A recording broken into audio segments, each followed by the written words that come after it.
El presidente de Rusia, Vladimir Putin, advierte directamente a Polonia. Un ataque a Bielorrusia será considerado una agresión a Rusia. Las palabras del mandatario del país llegan después de que Varsovia anunciara el despliegue de unidades militares cerca de la frontera con Minsk. Putin ha llegado a calificar durante una comparecencia esta misma mañana de juego muy peligroso los supuestos planes de Varsovia y de Lituania para crear una agrupación de fuerzas regulares cuyo objetivo, a su juicio, sería ocupar el oeste de Ucrania.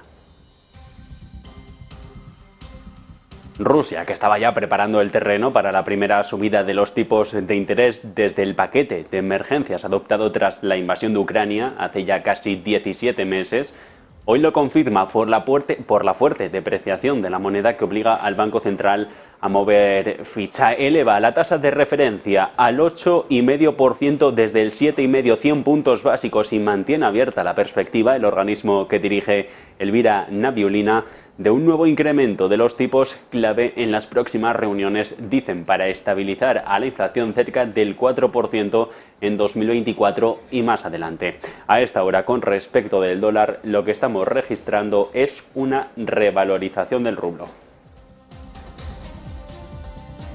Mientras tanto, hemos conocido que la presidenta del Banco Central Europeo, Christine Lagarde, no va a subir tipos en septiembre y que los bajará en junio de 2024. Bank of America revoluciona todas las estimaciones sobre el organismo con sede en Frankfurt. Cree que la clave de todo está en lo que haga en septiembre y que el desacuerdo interno que hay en el Consejo de Gobierno de la institución podría resolverse con una no subida de tipos de interés durante la reunión del próximo jueves. Entre tanto, pasada de frenada es el aviso que lanza Goldman Sachs con respecto de los mercados al anticipar las consecuencias en las empresas que pueda tener la aplicación de la inteligencia artificial. El S&P acumula una revalorización del 19% este año, impulsado por las grandes tecnológicas, una evolución que recuerda a la experiencia de los años 90, cuando rápidamente el mercado estableció una prima en el precio de muchos sectores vinculados a la tecnología, burbuja de las .com, con unos autores del informe de la entidad que consideran ahora que los incrementos de productividad gracias a la inteligencia artificial justificarían subidas en bolsa de entre el 10 y el 15%. En Japón, el Banco Central ve poca necesidad urgente de abordar los efectos secundarios de su programa de control sobre la curva de rendimientos en este momento, aunque fuentes le dicen a Bloomberg que esperan discutir sobre el tema la semana que viene en reunión de política monetaria. La evaluación general de los funcionarios de los mercados financieros se mantiene prácticamente sin cambios, es decir, que la forma de la curva de rendimiento de momento se mantiene suave y el funcionamiento del mercado no muestra signos de tener ningún problema importante. Aún así, una parte de la Junta está ya a favor de actuar temprano por lo que pueda pasar. 8 de cada 10 economistas no esperan un cambio en la cita de la semana que viene. India, el mayor exportador de arroz del mundo, prohíbe ahora los envíos de arroz blanco que no sea basmati para mantener los precios internos en niveles cómodos antes de las elecciones generales previstas para 2024. El gobierno de Narendra Modi detiene las ventas al extranjero del grano con efecto inmediato y lo hace desde el pasado 13 de julio, aunque se ha conocido ahora envíos que permitirán, sobre la base de este permiso, satisfacer las necesidades de seguridad alimentaria. Aunque la medida podría reducir los precios internos del alimento básico, los costes globales podrían aumentar aún más en un momento en el que se hace efectivo el regreso del cambio climático por los efectos de El Niño.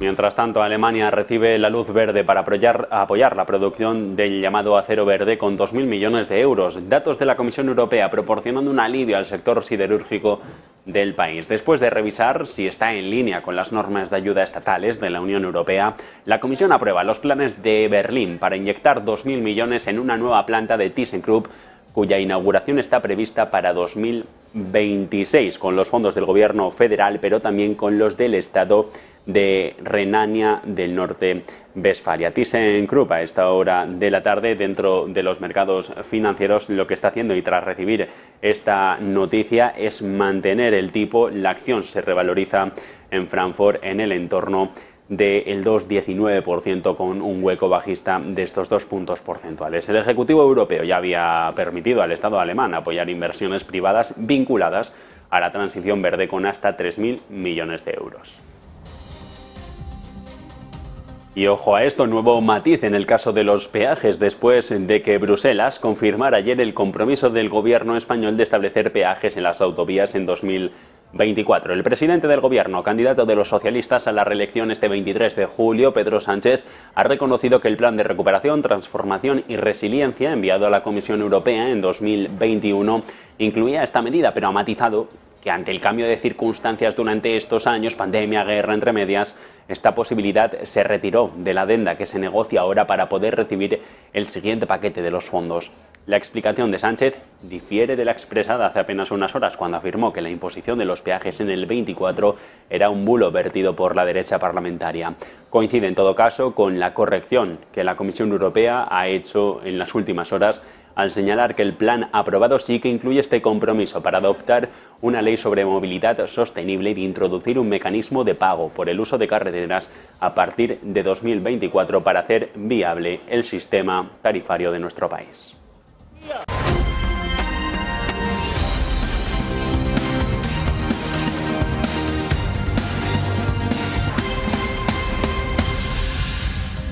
¿Qué tal? ¿Cómo están? Muy buenas tardes. Viernes 21 de julio, en el que el presidente de la Federación de Rusia, Vladimir Putin, ha asegurado ante el Comité de Seguridad de su país que Occidente está decepcionado con los resultados de la contraofensiva ucraniana, que va mucho más lenta de lo anunciado en un primer momento.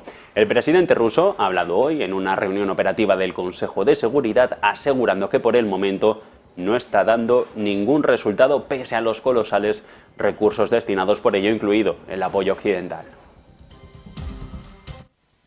Obviously, the Western curators of Kiev's regime are disappointed by the results of the so-called counteroffensive that has been so touted previously by Kiev.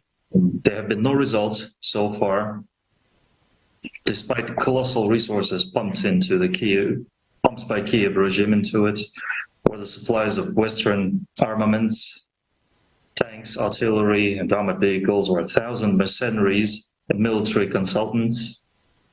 El mandatario ruso también ha hablado sobre el agotamiento del armamento occidental. Dice que las reservas se están terminando y que sobre todo la capacidad de producción no puede compensar el ritmo con el que se fabrican nuevas armas. Insiste en que eso llevaría tiempo y sobre todo recursos económicos. Eso sí, reconoce que si Occidente sigue mandando armas a Ucrania, eso podría hacer algo de daño a Rusia y podría prolongar lo que ellos han llegado a calificar desde el inicio del conflicto como la operación militar especial. Of course, there can be more Western armaments supplied and put into battle. Of course, this can do certain damage to us, and this can prolong the operation. The stockpiles of old Soviet-made armaments are depleted, and current manufacturing facilities do not allow to quickly replenish the supplies. It requires great additional resources and Durante la comparecencia, Putin ha advertido y directamente con nombre propio a Polonia. Dice que un ataque a Bielorrusia, con lo que se ha especulado en estos últimos días, sería considerado una agresión directa a Rusia. Palabras que lanza de apoyo al gobierno de Alexander Lukashenko y que llegan después de que Varsovia anunciara el despliegue de unidades militares cerca de la frontera con Minsk. Putin ha llegado a calificar de juego muy peligroso los supuestos planes de Polonia y de Lituania junto a Ucrania de crear una agrupación de fuerzas regulares cuyo objetivo, a su juicio, sería terminar por ocupar el oeste de Ucrania. Y esto precisamente es cuando sigue adelante el Kremlin con su plan para recaudar más a la guerra, porque no tienen suficiente. Ahora se ha aprobado un impuesto único a las ganancias extraordinarias obtenidas por las grandes compañías de su país a fin de llenar el presupuesto federal en medio de esta guerra. Unos 3.400 millones de dólares adicionales solo Marta Vilar en 2024.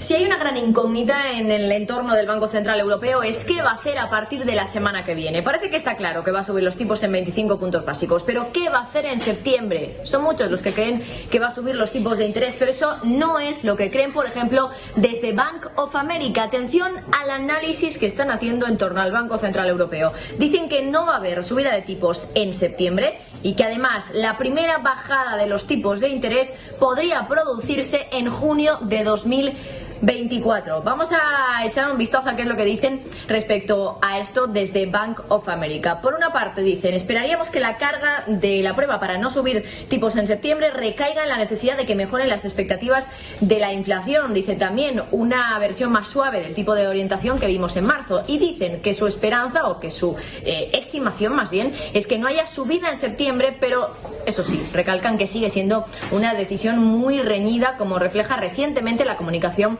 de algunos de los halcones del Banco Central Europeo. Y por eso también advierten, dadas las previsiones que tienen desde Bank of America de la inflación y unas perspectivas de crecimiento mucho más débiles, junio de 2024 sigue siendo una fecha válida para el primer recorte de los tipos de interés. El resumen del Banco de Wall Street es básicamente que hay motivos para ser más optimistas en lo que respecta a las tres condiciones que dictan la política económica en la actualidad, pero eso sí, dicen, con un Banco Central que atribuye un peso desproporcionado a la inflación subyacente en sus decisiones, es poco probable que la evolución de los datos desde la reunión de junio proporcione un desencadenante que pueda ser claro, que supere el desacuerdo interno que hay dentro del Banco Central Europeo sobre qué hacer más allá de la próxima semana. Desde Bank of America creen que ese desacuerdo puede resolverse con una no subida de tipos en septiembre.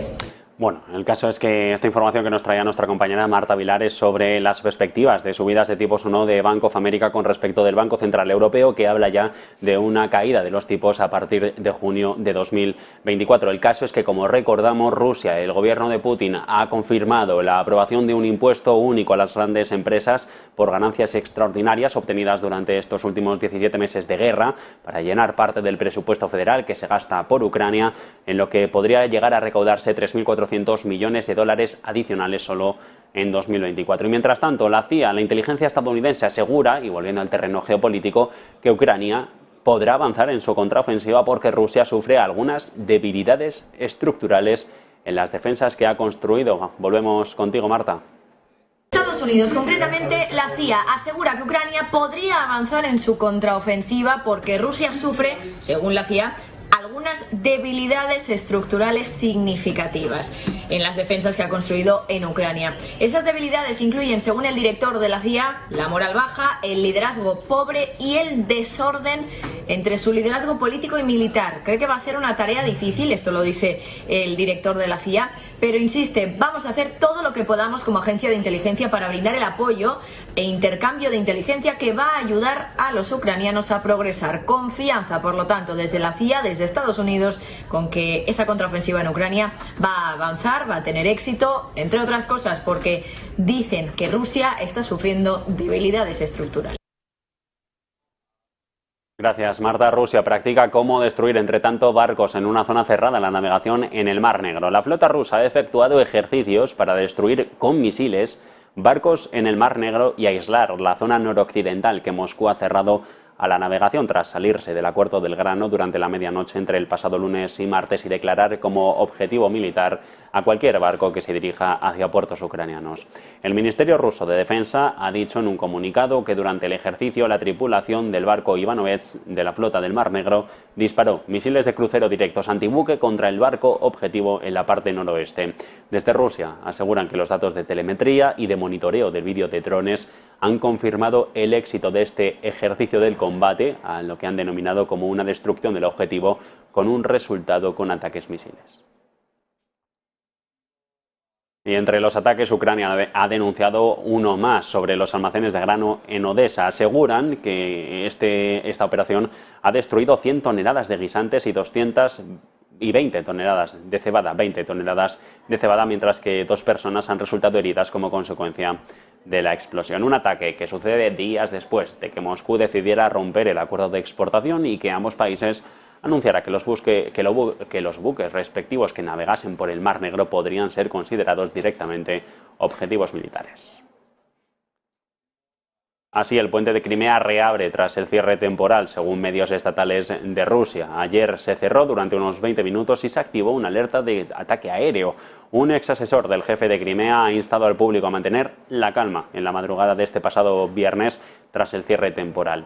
El asesor del líder de Crimea, instalado por Rusia, advertía a la población que el enemigo ya ha atacado el puente de Crimea 2 veces y que ante cualquier amenaza teórica, las personas y los automóviles deben ser retirados del sitio.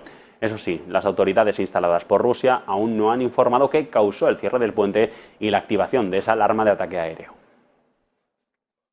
Y entre tanto se preparaba en el plano económico por la guerra la primera subida de tipos de interés desde el inicio de la guerra, desde la aprobación por parte de Rusia del paquete de emergencias adoptado tras 17 meses de conflicto por la fuerte depreciación de la moneda.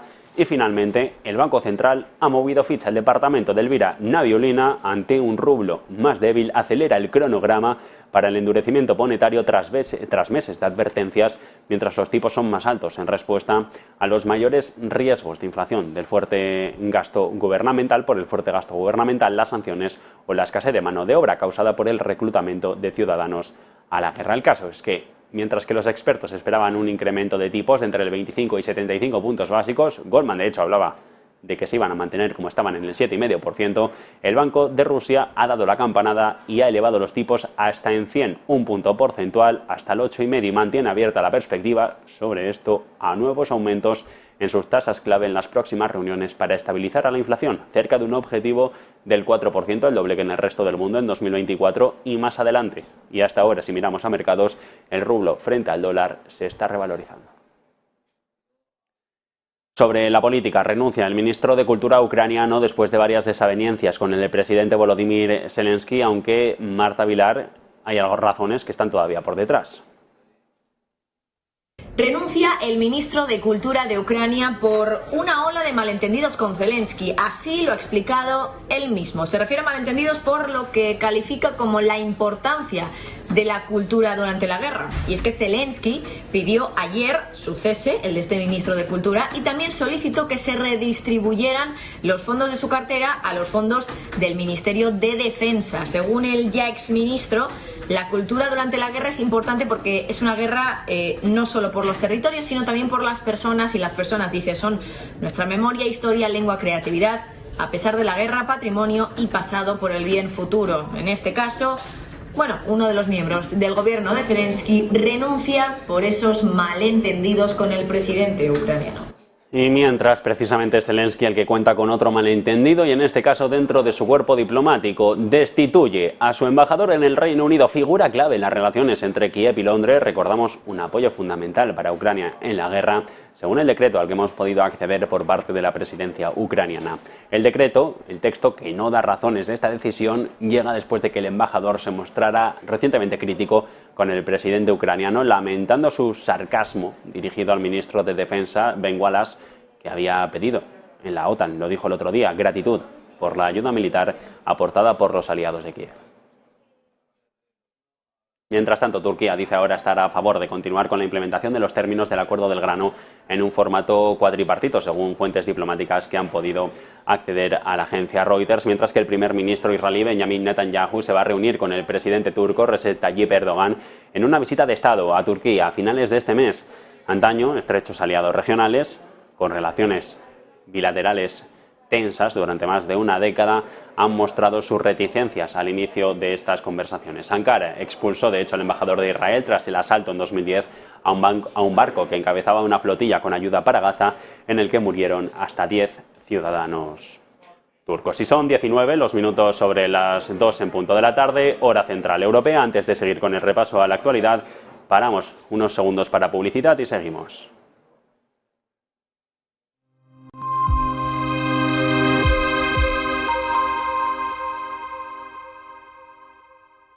Ven al Torreón, estamos en El Pardo, un espacio único en plena naturaleza. Disfruta de momentos de desconexión mientras saboreas la mejor gastronomía. Disponemos de 7 amplias terrazas y salones para todo tipo de eventos. Degusta nuestros exquisitos platos acompañados de una selecta bodega de vinos. A tu servicio, un gran parking y zona infantil. Abierto los 365 días del año. Cocina ininterrumpida desde las 10 de la mañana hasta las 12 de la noche. Haz tu reserva.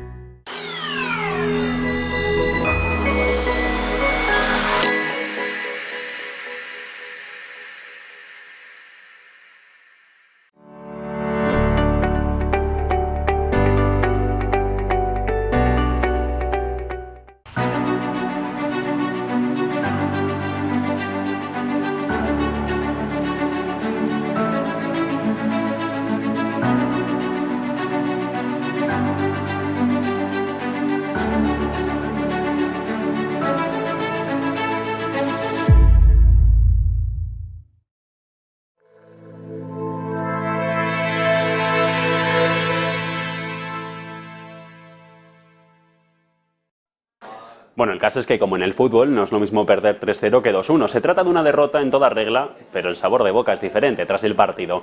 Pues bien, en contra de lo que vaticinaban las encuestas, el Partido Conservador del Reino Unido ha retenido una de las 3 circunscripciones de hace unas horas que limita, en las elecciones de hace unas horas, lo que limita sus malas perspectivas, con vistas aún las generales del 24 o incluso principios del 25. Veremos cuándo se convocan urnas en Londres. La gran sorpresa ha sido Uxbridge y South Ruislip, la circunscripción que en 2019 eligió al ex primer ministro Boris Johnson, donde Steve Tackwell retiene el escaño para los conservadores por una diferencia de 495 votos, tras obtener el 45% de los sufragios.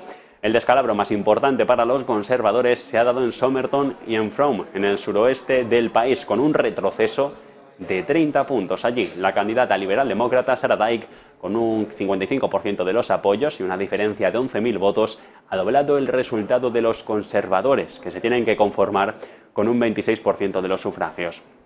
Los laboristas casi han desaparecido al obtener apenas un 2,6%. En Francia, Emmanuel Macron remodela a todo su gabinete, concretamente y para intentar dar un nuevo impulso tras la crisis de las pensiones y también tras los disturbios de hace unas semanas. 8 nuevos miembros y sobre todo perfiles más políticos en educación y en sanidad. En un comunicado, el Palacio del Elíseo presenta la nueva composición en la que no se nombra a una nueva primera ministra. Elisabeth Borne mantiene su departamento y los titulares de los más políticos también se quedan en sus sillones. Este viernes ya se ha celebrado el primer Consejo de Ministros.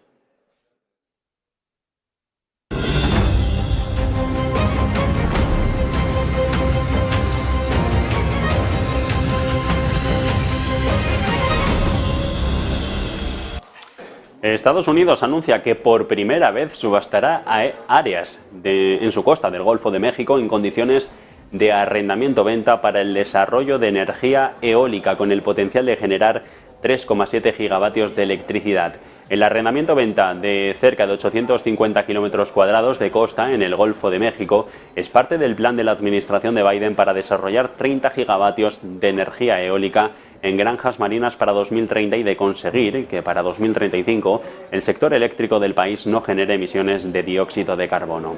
La subasta de las áreas del Golfo de México para las granjas eólicas marinas se va a realizar el próximo 29 de agosto. El Golfo de México genera el 97% del petróleo y del gas que Estados Unidos extrae del fondo marino. Así, la Organización Internacional de la Energía Atómica confirma a través de su presidente Rafael Grossi que los expertos del organismo que se encuentran en la planta atómica ucraniana de Zaporilla siguen sin acceso a los techos de la instalación para verificar que no haya allí explosivos. Los miembros de la misión que la OIEA mantiene desde hace meses en Zaporilla también todavía están esperando el acceso a los techos de los edificios de los reactores, las inspecciones o los recorridos adicionales en la planta de energía nuclear, que es la más grande de Europa, recordamos, y que está controlada de facto por autoridades rusas. Los especialistas internacionales no han constatado hasta ahora la presencia de ningún equipo militar pesado, explosivos o incluso minas.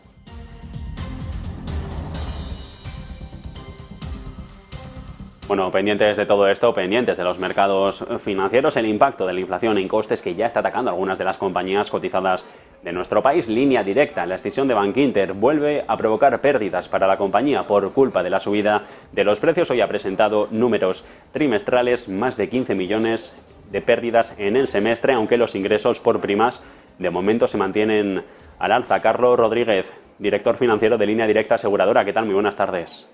Hola Javier, buenas tardes, ¿cómo estás? Números rojos de Línea Directa, pérdidas superiores a los 15,5 millones de euros en el primer semestre por la inflación, pero esta está, al menos ahora, empezando a moderarse, aunque mínimamente en los últimos meses. No sé si solo se puede atribuir a la subida de los costes a la de los precios en origen o hay algo más detrás. Bueno, es verdad que la inflación se ha moderado, pero sobre todo se ha moderado la inflación general, ¿no? Las subyacentes siguen en unos niveles todavía muy elevados y es verdaderamente la inflación que afecta a nuestro negocio más relevante, que como sabes es el negocio de motor de autos, donde el peso sobre la PIG de la compañía es del entorno del 85%, ¿no? Yo creo que los resultados que hemos presentado, como bien has explicado, pues reflejan un poco lo que le está ocurriendo al sector, ¿no? Un sector donde los costes se han incrementado de manera muy rápida y que los crecimientos en prima media pues no se notan inmediatamente, sino que tienen un decalaje, con lo cual ahí de alguna manera nos está entrando más en la PIG la parte más mala, que son los costes, y ahora veremos a lo largo del ejercicio cómo la parte de ingresos irá mejorando, ¿no? Pero efectivamente es una cuenta donde está muy afectada por la inflación, lo sabíamos, así lo habíamos anticipado al mercado, y yo creo que no solo es un tema de Línea Directa, sino que es un tema sectorial, ¿no? Bueno, en cualquier caso, a pesar de esas pérdidas superiores a los 15 millones, los ingresos por primas ascienden, por lo tanto, la parte core del negocio, donde tienen la mayor parte de su negocio, es positiva. No, correcto, y yo creo que esa tendencia ha sido así históricamente. Nosotros seguimos creciendo de manera importante en los tres ramos desde el punto de vista de ingresos, tanto en el ramo de motor como en el ramo de hogar, como el ramo de salud, que es un poco más pequeño, pero que también crece desde el punto de vista de prima emitida, y esa va a ser la tendencia, ¿no?, de aquí a final de año. De hecho, el crecimiento de la prima ganada, que es verdaderamente la que impacta en la cuenta de resultados, pues ha crecido en el conjunto de la compañía por encima del 4, creo que ha sido un 4,6%, que es un dato muy bueno, ¿no? Nosotros esperamos que, lógicamente, la tendencia de la inflación, el impacto de la inflación vaya apaciguándose, vaya de alguna manera siendo menos relevante para ir mejorando la cuenta de resultados en la segunda parte del año. Segunda parte del año, pero no sé si en el tercer trimestre. Según estos números, los incrementos de lesiones han sido del 8,5%, hay mayor gasto por indemnizaciones corporales por accidentes de tráfico y entramos en la temporada de mayor movimiento, en el verano. Sí, pero es verdad... perdón, digo. No, con eso nos quedamos, que digo que ahora es cuando se mueve más gente, es cuando las carreteras, según la DGT, tienen más tráfico ahora en la temporada estival. Sí, lo que pasa es que pasa todos los años, ¿no? Comparativamente pues va a ser muy similar. De hecho, el año pasado el periodo estival fue de una frecuencia sinestral muy elevada, ¿no? Históricamente muy elevada, porque yo creo que toda la población española pues tenía muchas ganas, ¿no?, de salir fuera después de los momentos que habíamos vivido tan dramáticos desde el punto de vista del COVID, ¿no? Nosotros esperamos una segunda parte del año desde el punto de vista de frecuencia sinestral buena. De hecho, la primera parte del año ha sido una frecuencia sinestral bastante positiva, mejor de lo que esperábamos, y esperamos que todo el conjunto del año la frecuencia sinestral pues se comporte de una manera positiva. No va a ser la frecuencia que teníamos en los años de pandemia, pero somos positivos desde el punto de vista de frecuencia, ¿no? Y yo creo que nosotros lo que hemos estado haciendo, hemos sido muy prudentes en esta primera parte del año con el provisionamiento de nuestros siniestros para tener una segunda parte del año de mejoría clara, ¿no? Bueno, autos, desde siempre para Línea Directa Aseguradora ha sido el negocio principal de operativas. Están los seguros de casa. Hablaba usted del apartado de salud, que es el más pequeño dentro de todo el grupo. Y sobre todo ahora en las casas me interesa centrarme también porque hemos conocido esa firma de hipotecas, ese dato de firma de hipotecas que se desploma en un 24%. No sé si en este contexto de subidas de tipos esperan que esta parte del negocio también se vaya desacelerando y sobre todo centrarse en auto. Nosotros hemos crecido a junio las primas de nuestro negocio de hogar por encima de un 5% y el número de asegurados por encima del 1,2%, ¿no? Con lo cual es un negocio que nosotros creo que hacemos de manera diferente a la competencia y eso nos permite crecer, ¿no? Es verdad, no solo las hipotecas, sino la venta de viviendas en España ha caído, ¿no? El último dato a marzo, pues efectivamente cae en el torno del 5 o 6%, ¿no? Con lo cual tiene un impacto, ¿no? Pero el mundo de la hipoteca está muy dominado por la banca seguros, como usted bien sabe, y nosotros nos dirigimos a otro tipo de clientes. En España hay más de 5 millones de casas todavía sin seguros, muchas de ellas sin hipotecas, y es un poco el target al que nosotros nos acercamos. Probablemente haya cierta ralentización en el seguro de hogar, pero nosotros confiamos en seguir creciendo a niveles del 5, del 6% y ganando cuota de mercado. Nosotros tenemos una cuota de mercado en el entorno del 2,5%. Llevamos relativamente poco haciendo este negocio, unos 15 años, unos 13 años. Y nosotros somos bastante positivos. La evolución en estos primeros 6 meses, insisto, ha sido de crecimiento en primas y crecimiento en clientes, ¿no? Pero es verdad lo que usted dice, ¿no? Se ralentiza un poquito el mercado. ¿Cuándo esperan volver a dar beneficios?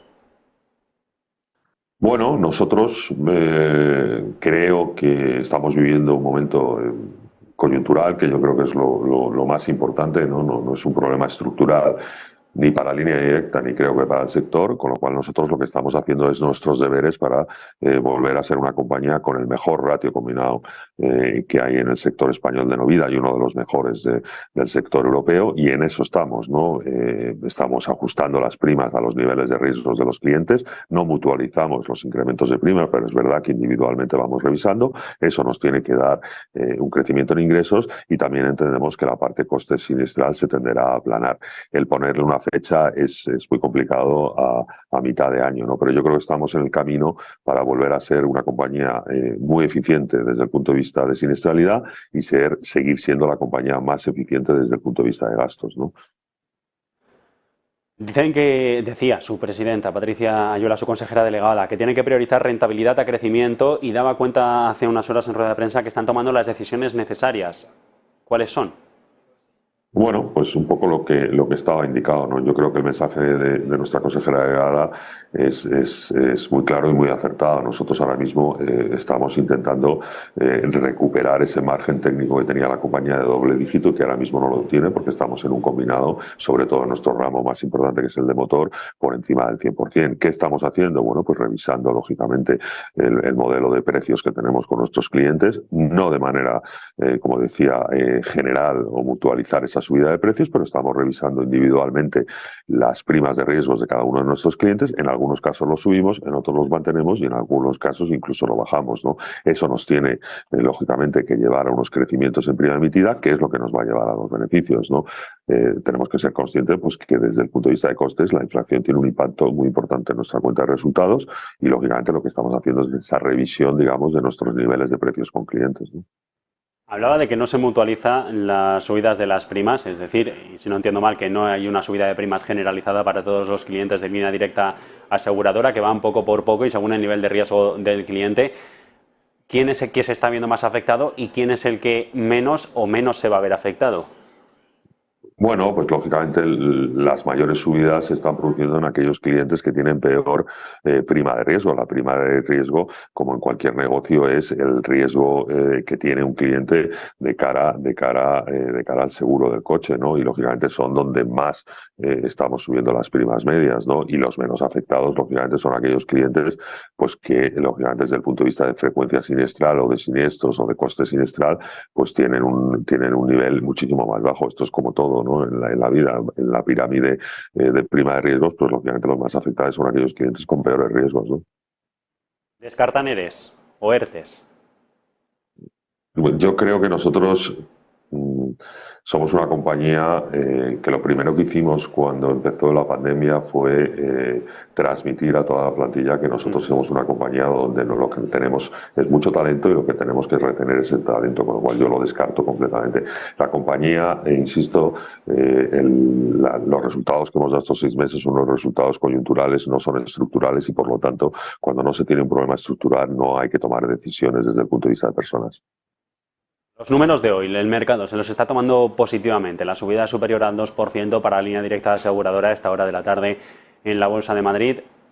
Pero es que si hacemos balance del semestre, de este semestre con 15,5 millones de pérdidas, el retroceso para la acción ha sido de casi muy cerquita del 19%.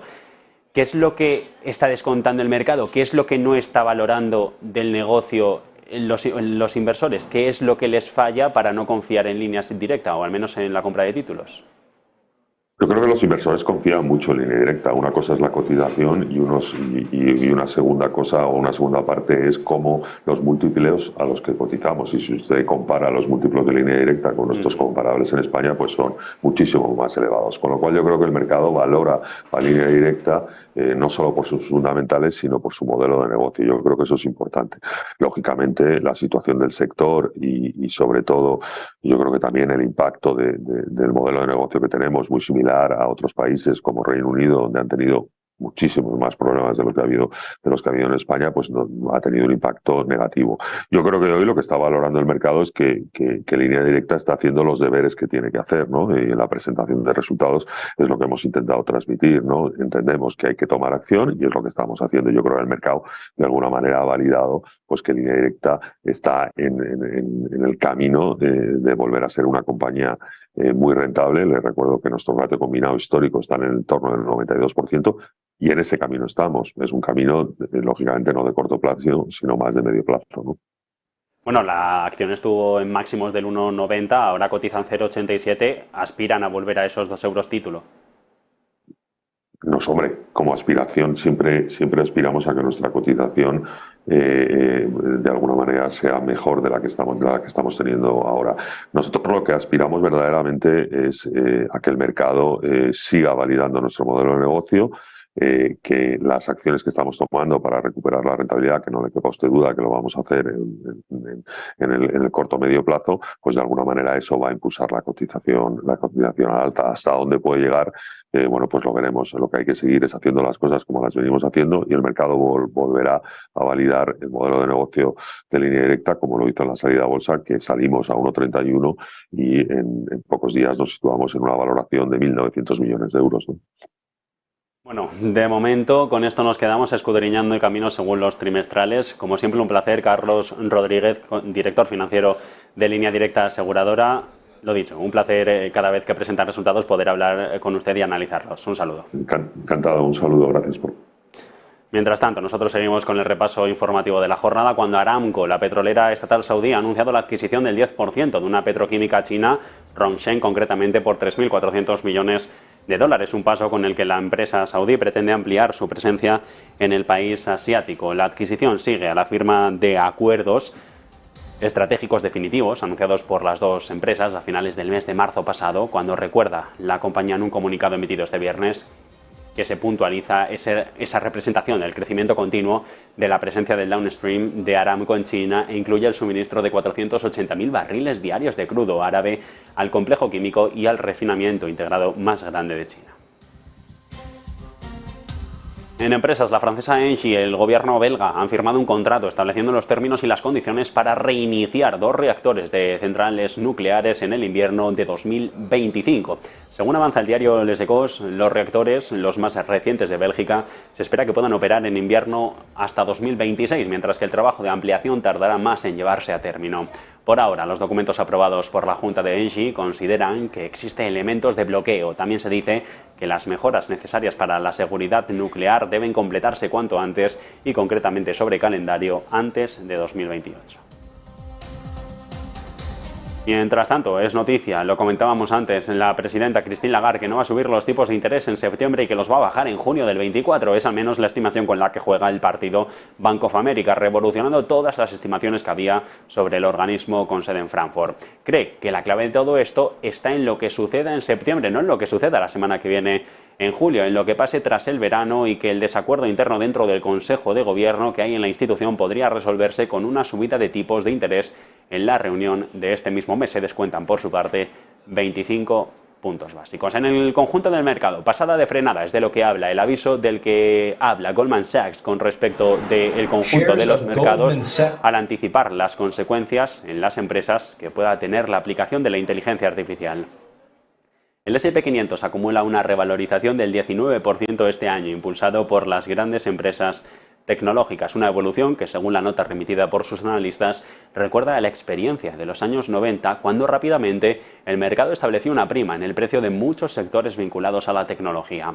Los autores del informe consideran que los incrementos de productividad gracias a la inteligencia artificial justificarían una subida en los mercados entre el 10 y el 15%, de lo que no solo podrían beneficiarse las compañías que proporcionan la tecnología, sino las que la utilicen para mejorar su eficiencia. Pero Goldman recuerda que en otros dos periodos históricos ya hubo innovación, ya llevó a grandes avances productivos por parte de las compañías, la expansión de la electricidad en los años 20 o el despliegue de Internet en los 90, y allí la bolsa fue más allá de lo sensato, descontó beneficios mayores de los que luego fueron, y en realidad, al final, lo que se produjo, y respectivamente, fue un crash bursátil 1929 y el pinchazo del 2001 con la burbuja de las .com. Entre tanto, la inflación vuelve a ser un problema en Japón, donde las subidas de los precios se aceleran al 3,3% en dato interanual, una décima más frente al mes anterior. El problema es la subyacente, que se vuelve a moderar por primera vez desde 2022. Excluyendo los alimentos frescos, la energía se sitúa en junio en el 4,2%, una décima por debajo de la lectura del mes pasado, cuando había alcanzado máximos desde 1981. En el mes de junio, el precio de los alimentos ya experimentó una subida interanual del 8,4 frente al encarecimiento del 8,6 observado en mayo. La semana que viene, el Banco de Japón tiene reunión de política monetaria, momento en el que, de momento, dicen hay que mantener los tipos de interés negativos y en la que se espera que durante la cita se diga algo o se actualicen las previsiones macro para el país. Por cierto, que es el Banco de Japón el que ve ahora poca necesidad de abordar los efectos secundarios de su programa de control sobre la curva de rendimientos en este momento, aunque fuentes de Bloomberg dicen que esperan discutir el tema en las próximas semanas. La evaluación general de los funcionarios de los mercados financieros se mantiene prácticamente sin cambios, es decir, que la forma de la curva de rendimiento se mantiene estable y que el funcionamiento del mercado no muestra signos de ningún problema importante. Aún así, una parte de la Junta está a favor de actuar temprano por lo que pueda pasar. 8 de cada 10 economistas no esperan un cambio de política en la cita de la semana que viene, aunque cualquier puerta queda abierta. Lo comentábamos hace unos minutos con Línea Directa. De vuelta a nuestro país, la subida de los precios, el encarecimiento de la financiación y las mayores exigencias de los bancos a la hora de conceder un préstamo desploman la firma de las hipotecas en mayo un 24%. Se quedan por la mínima cerca de las 33.400, la mayor caída desde enero de 2021. Disminuye su importe medio un 4,6, se mantiene sobre los 142.000 euros. Respecto al valor de las hipotecas constituidas sobre fincas urbanas, alcanza en mayo los 7.411 millones de euros, un 19,7% menos que en mayo de 2022. En viviendas, el capital prestado fue superior a los 4.700 millones, con un descenso anual del 27,5%. Las hipotecas concentran el 65% del capital total prestado por las entidades bancarias en mayo, una de las causas por las que merma la firma de las hipotecas, un poco por lo mismo de siempre en estos últimos meses, la subida de los tipos de interés. Alemania, que por cierto, y lo llevábamos en sumario, recibe la luz verde para apoyar la producción del llamado acero verde, con 2.000 millones de euros según datos de la Comisión Europea, proporcionando un alivio para el sector siderúrgico del país. Después de revisar si está en línea con las normas de ayuda estatal de la Unión Europea, la Comisión ha aprobado los planes de Alemania para inyectar directamente fondos federales, 2.000 millones, a una nueva planta de ThyssenKrupp, cuya inauguración está prevista para 2026. Con los fondos del Gobierno de Londres, del Gobierno de Berlín y el Estado de Renania del Norte-Westfalia, el Ejecutivo Europeo ya habría permitido al Estado alemán apoyar así inversiones privadas vinculadas a la transición verde por un valor de hasta 3.000 millones de euros. De hecho, la comisaria de competencia, Margrethe Vestager, ha calificado los planes de los alemanes como un paso importante para la consecución de los objetivos climáticos europeos. La planta de ThyssenKrupp ha sido aclamada como un hito importante en la transición ecológica y el Ministerio espera que por sí sola reduzca las emisiones de la industria siderúrgica alemana en un 6%. Funcionará con gas natural al principio y luego pasará a producir acero completamente a partir de hidrógeno verde hasta 2037. Hasta ahora, ThyssenKrupp, dentro del mercado alemán, está retrocediendo por encima de los 2 puntos porcentuales.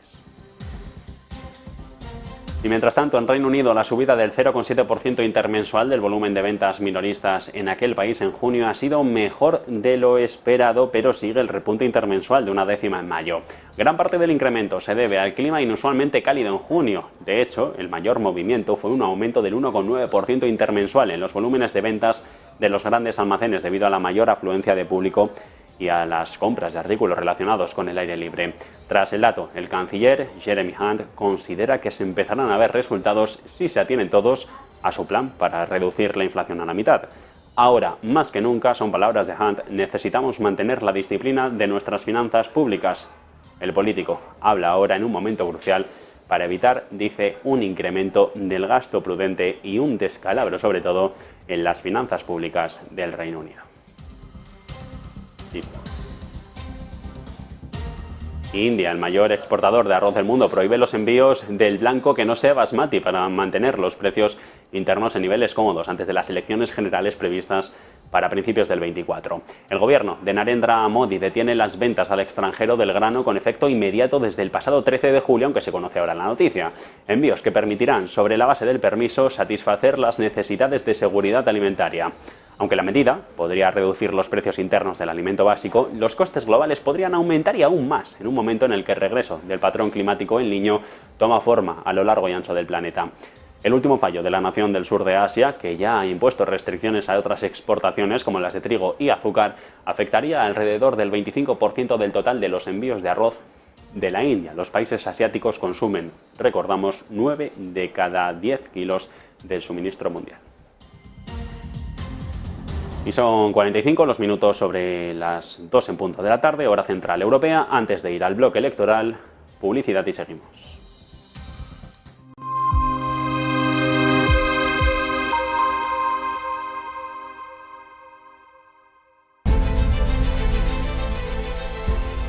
No puede volver atrás y cambiar el principio, pero puede comenzar donde está y cambiar el final.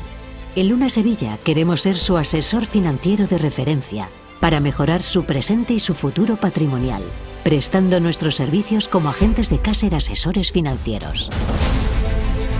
Somos una empresa con una clara apuesta por la formación de calidad, la información transparente y objetiva, y por el asesoramiento financiero personalizado y continuado.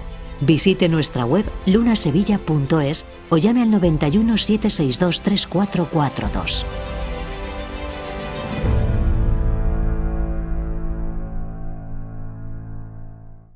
Ven al Torreón. Estamos en El Pardo, un espacio único en plena naturaleza. Disfruta de momentos de desconexión mientras saboreas la mejor gastronomía. Disponemos de 7 amplias terrazas y salones para todo tipo de eventos. Degusta nuestros exquisitos platos acompañados de una selecta bodega de vinos. A tu servicio, un gran parking y zona infantil. Abierto los 365 días del año. Cocina ininterrumpida desde las 10 de la mañana hasta las 12 de la noche. Haz tu reserva.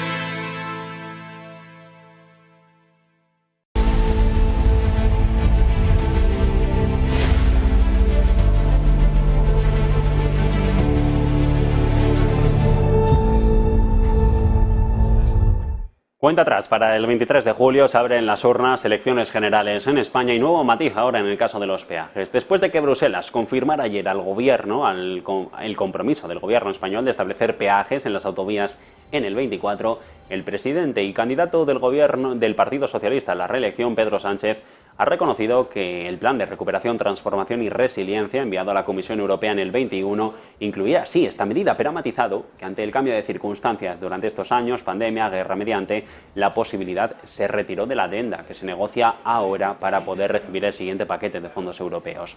La explicación de Sánchez difiere de la expresada un día antes, cuando afirmó que la imposición de peajes en el 24 era un bulo vertido por la derecha parlamentaria. Coincide que con la corrección que se le ha enviado a la Comisión por parte del Gobierno, se señala que el plan aprobado por Bruselas incluye el compromiso de adoptar una ley sobre movilidad sostenible e introducir un mecanismo de pago por uso de carreteras a partir del 24. Bueno, el caso es que este viernes es último día de campaña electoral. Alberto Núñez Feijóo se ha pronunciado sobre el debate de Radio Televisión Española al que no fue. Dice que lo vio casi entero y la conclusión es que era bueno hacer un debate con todos y no solo con los 4 principales dirigentes, es decir, habría preferido un duelo a 7 incluyendo PNV, Bildu o Esquerra Republicana. Último día de elecciones en el que todos aprovechan y en este caso Feijóo alienta a sus votantes a ir a las urnas el domingo y a apostar por la papeleta de los populares. Ganar. Vamos a ganar primero porque lo merecemos, segundo porque España lo merece y tercero porque estos 15 meses el sanchismo no ha parado de darnos motivos para ganarle.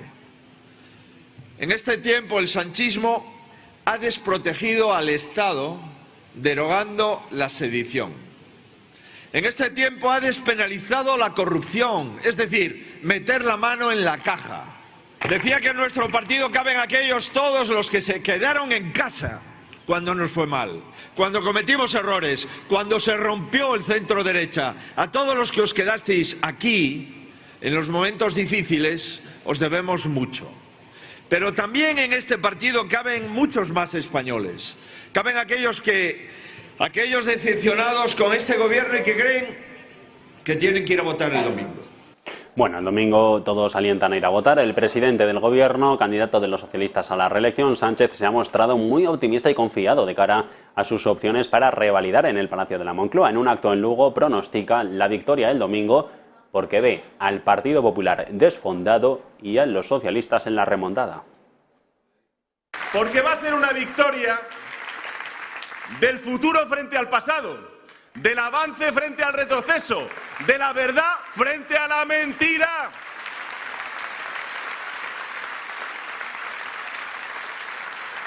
Vamos a ganar las elecciones porque el Partido Popular llega absolutamente desfondado y nosotros en la remontada.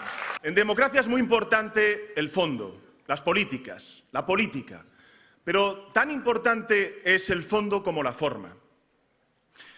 Y en democracia se tienen que respetar los procedimientos, los momentos que son sagrados para los ciudadanos y ciudadanas en una campaña electoral. Y los debates lo son. Y siguen siendo la resaca precisamente del debate electoral el asunto principal y especialmente ha sido positivo para Sumar. Una gran mayoría de analistas coinciden en señalar a Yolanda Díaz como la gran ganadora de la cita y de hecho ella de esta manera lo valoraba hace unas horas. Porque nunca más puede pasar lo que vimos ayer en un debate. Una democracia sólida, decente, no puede permitir que un señor como Feijóo, que dice que quiere gobernar nuestro país, no se atreva a debatir con nosotras, a defender las propuestas del país que tiene. No puede volver a pasar que tengamos un debate en una televisión pública en la que un hombre se niega a debatir, en el que no da la cara, en el que sigue mintiendo sin rubor todos los días y en el que se oculta. Esto no es democrático, señor Feijóo, y vamos a hacer una ley para que nunca más se puedan dar debates sin que comparezcan los representantes que quieren gobernar nuestro país. Bueno, donde las urnas están ya cerradas es en las oficinas de correos. Han cerrado a las 2 de la tarde, hora central europea, y a la espera del conteo definitivo final, más de 2 millones, casi 2,5 millones de electores han depositado su voto en las oficinas de correos. Representan cerca del 94% de las solicitudes, en la cifra más alta de voto por correo postal de toda la democracia en España. Pendientes de todo esto, vamos a dar cuenta aquí en esta misma casa en Negocios Televisión el domingo, especial electoral, análisis, debate y resultados, minuto y resultado en esta misma casa, en un especial informativo dirigido por José Antonio Bizner, de la mano también de José de la Morena, dando cuenta de quién será el próximo inquilino del Palacio de la Moncloa. Recuerden, aquí en Negocios Televisión, especial Elecciones 23J, este mismo domingo a partir de las 8 de la tarde. Y mientras tanto, nuevos episodios en el culebrón entre Microsoft y los organismos reguladores del Reino Unido y de Estados Unidos. Tras ganar el juicio contra la FTC, la compañía de Redmond está a un solo paso de comprar Activision Blizzard, aunque aún deben cerrar algunos flecos. Las cosas de Palacio, se dice, van despacio y es por eso que Microsoft y Activision han ampliado el plazo para cerrar el acuerdo hasta el 18 de octubre, aunque la compra podría cerrarse mucho antes. De esta manera, lo que se asegura la tecnológica de Satya Nadella es que tiene tiempo de sobra para negociar los términos del acuerdo con los reguladores británicos, que pedirían ciertas concesiones, sobre todo en la parte de juegos en la nube. El organismo de regulación del mercado en Estados Unidos se retira del juicio previsto para el 2 de agosto y acepta negociar un acuerdo directo de compra.